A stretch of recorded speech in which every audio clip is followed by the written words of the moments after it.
Samir, bugünkü yarış hakkında nə deyə bilərsiniz? Herkese salamlayıram.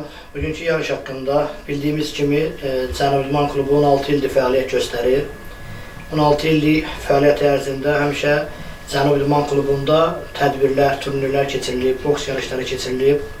İlk yarışımız 2010-cu ildə milli qəhrəmanımız Mübariz İbrahimovun xatirəsinə keçirilib. Bugünkü yarışımız haqqında danışıram. Bugünkü yarışımız da Cənubi İdman Klubu tərəfindən təşkil olunmuş milli qəhrəmanlarımız General Polat Həşimov, milli qəhrəman şəhid Pəncəli Teymurov və yardımlının gənc şəhidi Xüsi Təyinatlı'nın əskəri Rufullayev Rasim Yadigaroğlu. Allah şəhidlərimizə rəhmət eləsin.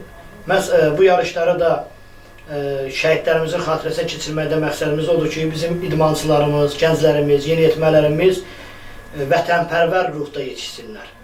Bizim bu turnirlərimizdən, klublar arası yarışlarımızdan gələcəyin Azərbaycan çempionları seçilir. Həmin çempionlarımız Avropa, dünya və olimpiya yarışlarında iştirak edirlər.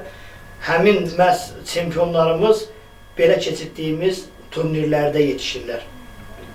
Sizə də təşəkkür edirəm işıqlandırdığınıza görə. Var olun, hər kəsi salamlayıram.